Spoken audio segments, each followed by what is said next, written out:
everyone, welcome back. My name is Diana. This is my channel Bookish Di, and today I'm doing my pile of possibilities for the No New Releaseathon.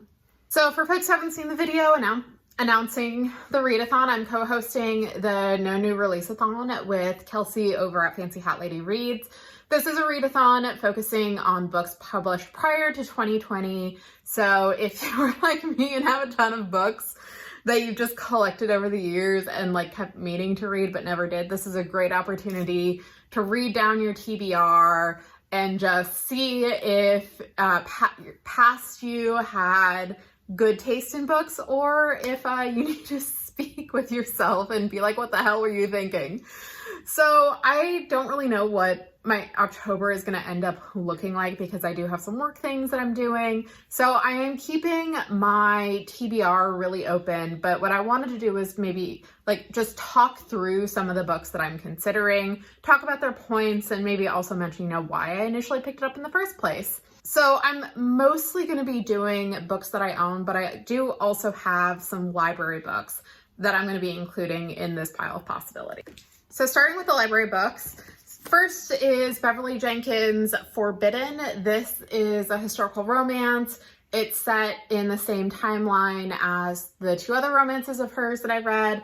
This one is set before though, because it follows the first protagonist's aunt, who is a Black woman coming out west, and she falls in love with a white passing man. And I really like Beverly Jenkins' writing. I think she does a really good job of building her historical worlds and giving you a lot of information while also writing good love stories. So this book was published, So this book was published in 2016, so it's a 1-point book, and it's also published by a Black author, so that would be another 2 points, so 3 points total for this. Then I have another romance that is Alona Andrews' Burn for Me. This is the first book in her Baylor's series, or in their Bailey's series. So I've been reading the Kate Daniels books and really enjoying them. And I know Alona Andrews has written a ton of different things, but this is the one that I think is like their other big series. And so my library had it. I picked it up a few months ago. Have I read it? No, I haven't. So this is also going on the list. This is just a 1-point book because it was published in 2014. Then to kind of shake it up a bit, I have a nonfiction book. This is High on the Hog, A Culinary Journey from Africa to America. This is a book about African-American cuisine, and there is a Netflix show kind of going into that more, which I've heard really good things about. And I really like reading nonfiction every now and then, and I just saw this at the library and it looked really interesting. Again, I've had it for a few months. I really need to read it or clear it off my shelves. So potentially, and again, this is another 3-point book. This was published in 2012, written by a Black author. And then the final library book in this pile is, once again, a book I've had out for months, and that is Paladin of Souls by Lois McMaster-Bujold. This is the second book in her World of the Five Gods series. It's the same world that the Penric and Desdemona series are set. And this follows the Curse of Chalion, and we're following the former queen consort who, after the events of Curse of Chalion, is trying to figure out her life and goes on an adventure. And I love Bujold's writing. I'm really interested to see how she handles older female protagonists, because that's very different than who she normally writes. So I haven't been reading a lot of Bujold this year, and I think that is a problem. So I might just also get this on audio. I like reading her books on audio, even though, I haven't read a lot of her this year. So anyway, this I believe is, let's see. Okay, so this is 2 points for it being published in 2003, and it is a sequel, so that's another 3 points. So that is a 5 points, and it is not over 500 pages. It is 450. So anyway, 5-point read here. So now moving on to the books that I own, of which there is a large stack. So I will try to keep this going quickly, but we'll see how fast I go. So first, in honor of him showing back up, in Star Wars, I have Thrawn by Timothy Zahn. This is essentially like the relaunch of the character in Star Wars book form, because Thrawn was created back in the 90s for the Heir to the Empire trilogy, and then Disney moved that into Legends and like brought the character forward in Star Wars Rebels. And so this is Timothy Zahn kind of going back and reconciling his creation with current canon. There are a number of other Thrawn books, of which I own, if you can't really see back there. But this came out in 2017 and I bought it and haven't read it. So putting this on the TBR. I've not read a lot of Star Wars this year, and I'm going to try and remedy that. So this is just 1 point. Maybe how many? Yeah, this is just a 1 point book, but you know, maybe this will get me to read the entire series, initial Thrawn trilogy during October. I don't know. Then I have a book which someone that I follow constantly raves about, and that is The Best of All Possible Worlds by Karen Lord. I know this is a sci-fi novel. I know Angela over at Literature Science Alliance has been raving about this series as long as I followed her. So I decided to put it on my TBR, or my pile of possibilities, because the reissue just came out. So this would be a 3-point book. It is a book published in the 2010s, written by a Black author. So maybe I'll get to this and like it enough to pick up the Galaxy game. But yeah, this is one I actually am hoping to prioritize just because of how highly Angela speaks about it.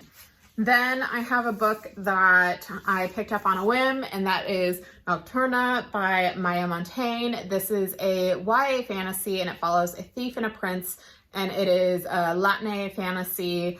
And Jocelyn from Yogi with a Book was talking about this and said that she really liked it and thought it was underhyped.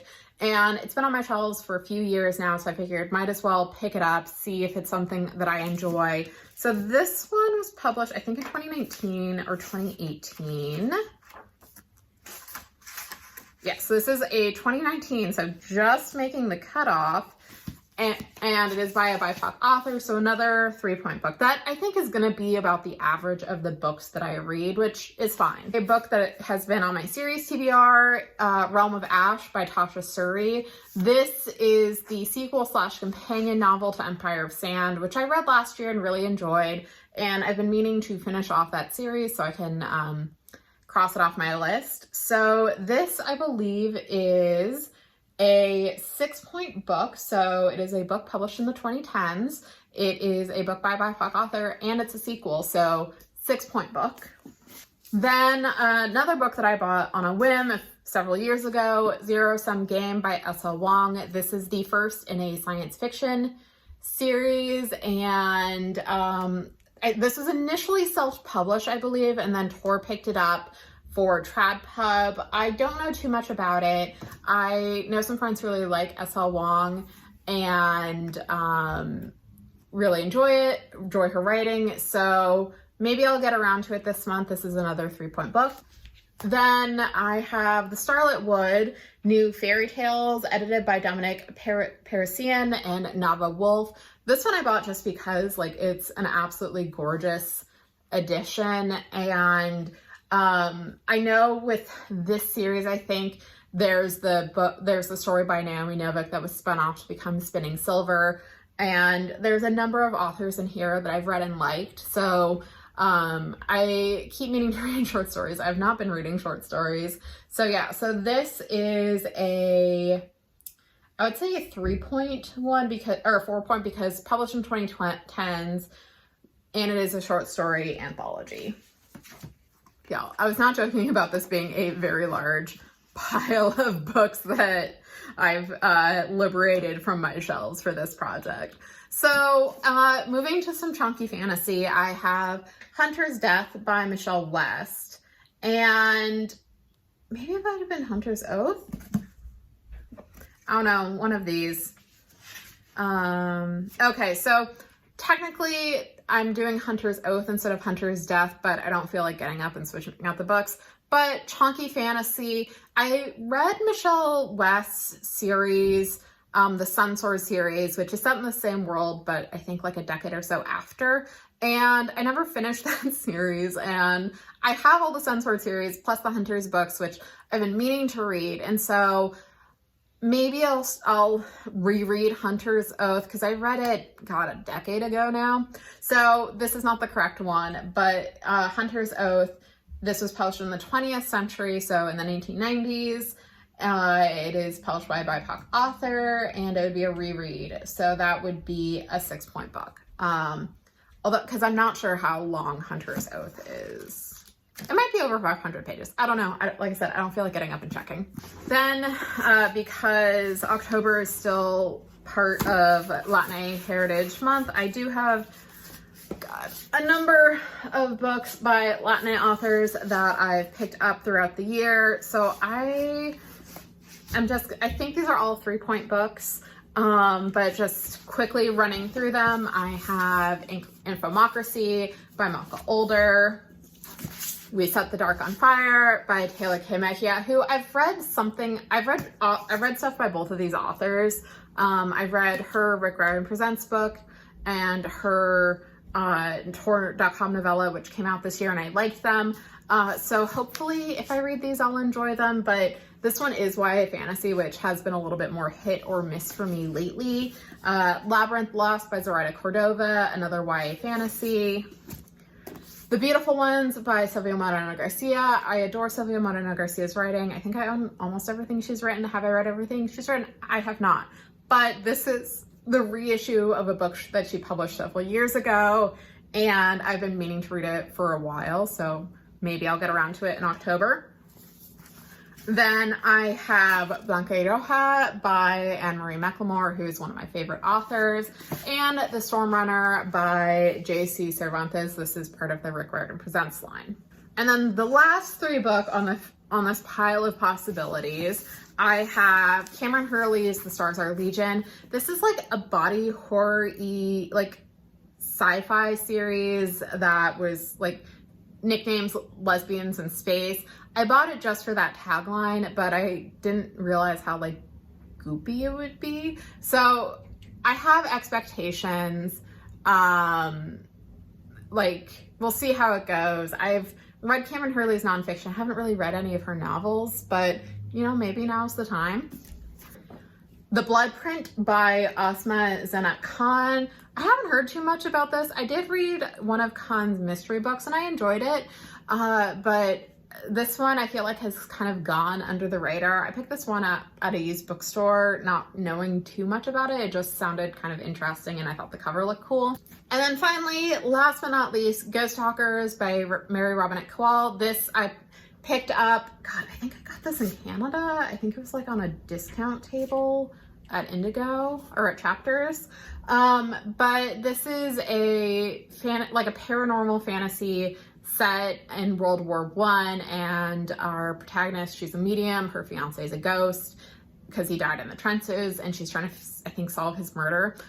I mostly put this on this pile because it is October and we're heading up to Halloween, and I realized I didn't really have like spooky stuff on it. So I've heard this is really sad, but we'll see how I get on with it. So yeah, that is my pile of possibilities. I know it's a lot. I will most likely not be reading all of them. I'm just, like I said, trying to keep it loose because I am an extreme mood reader and I've already kind of fulfilled my TBR quota for the year. So I think just having all these books as possibilities and just kind of picking and choosing what sounds best or doing something completely different is going to be the best way for me to do this readathon. So, are you participating in the No New Releaseathon? Are there any books that you've had on your TBR for a while that you're hoping to get to? Please let me know in the comments below, and thank you all so much for watching. If you enjoy what you see, please like and subscribe, and I will talk with you later. Bye.